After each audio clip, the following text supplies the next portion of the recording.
Hi everyone, I'm Athena Ali here, the Get Notice coach, career strategist, and government job application specialist. Welcome to my live broadcast today on format and structure versus content for your six-figure public service resume. Now, before I start today, I'd like to do an acknowledgement to country. In the spirit of reconciliation, I acknowledge the traditional custodians of country throughout Australia and their connections to land, sea and community. And I'd like to pay respect to their elders past and present and extend that respect to all Aboriginal and Torres Strait Islander people today. Thank you and welcome.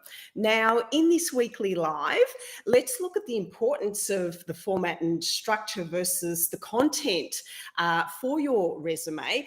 Which is more important, why, and how you can achieve both and secure an interview.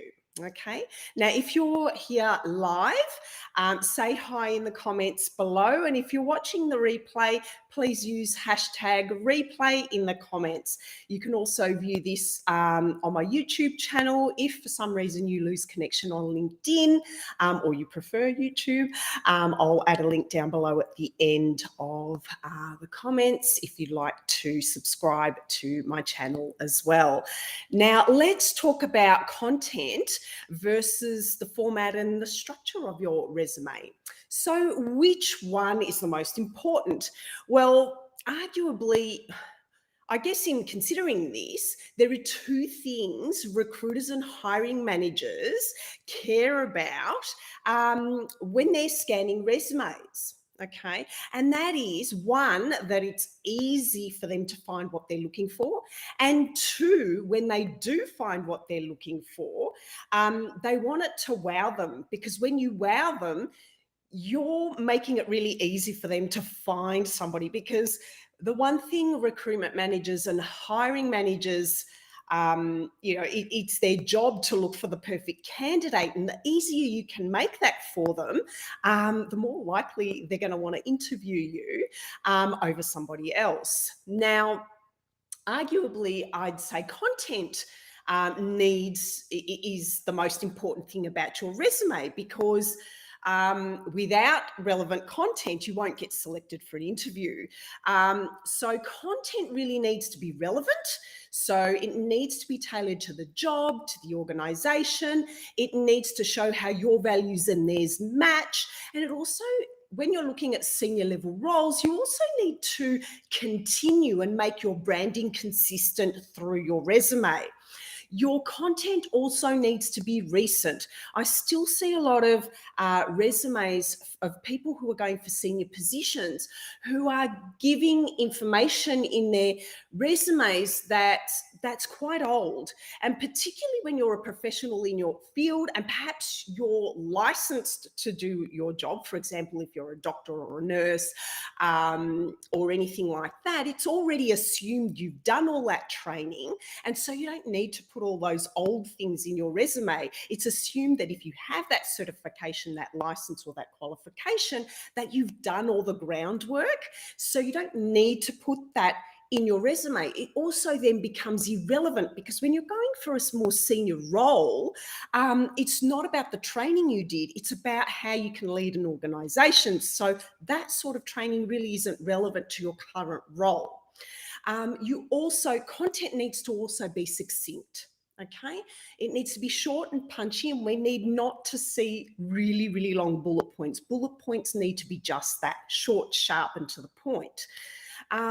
Content also needs to be accomplishment or achievement based, so that they can see what you have achieved previously in your other roles and how that can fit in with them and what they're looking to achieve. And to do that, you need to use power words to describe the outcomes you achieved, or what we call action verbs. Okay, and they are really short words that pack a punch and really tell us what you did when you achieved something. Okay, and you also need to use metrics around your achievement or accomplishment statements, so that we can see the difference that you made when you started a particular project or achievement, and how it ended up. Okay, so content really needs to speak to the recruiter by being relevant, recent, succinct, and really achievement based with metrics to prove how good you are at what you do. Okay, and now looking at the format and structure, format and structure is also important. Okay, it needs to be plain and simple. There's no need for lots of text boxes and graphic elements if they detract from the relevant content. Okay, so if you've got lots of, one big text box on the left hand side detracting from the content in the right text box, it's really not great. It's better just to have the one big section with what you want to say in it rather than have too many things that I have to look at and search and then have to search for your content. Remember, you're trying to make it easy for me to decide whether to bring you in or not. Okay, so basically what you need to do is to make it as easy as possible for me to find what I'm looking for, and your format and your structure needs to be able to lead me to the content you want me to see now. Okay, and it needs to be what I want to see. Okay, so fancy text boxes and graphics and colors are not important unless they're leading me to the content that you want me to see.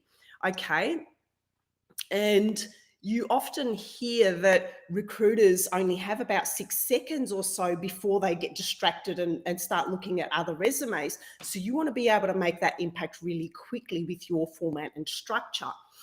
So in conclusion, both are actually important. Your format and structure and your content are important, because there's no point in having great content that I can't find because your format and structure doesn't lead me to it. But there's also no point in having a pretty format and structure only for me to find content that doesn't answer my question or put you in a position where I'm excited to see you for an interview. Okay, so make sure both complement each other and make your resume stand out. Now, that's the end of my live today, and I hope you found that really helpful. Now, if you'd like to learn more about the specifics on how to design a really powerful resume, then I would like to invite you to my free training next week, next Thursday, the 17th at 7 p.m. AEDT, on design a powerful resume and get shortlisted for your dream 6-figure public service job. Comment yes below and I'll send you the link to register for the event. You have to register for that event in order to gain access on the evening or to get the replay. If you don't do that, you won't get access to it. So I'd really love to see you there. Just comment yes below or DM me, and I'll be able to send you the link so that you can directly register for that, and we can go through how you can design your own powerful resume and get shortlisted for that 6-figure public service role that you're eyeing off. Now, have a great week, and I'll see you next week. Bye.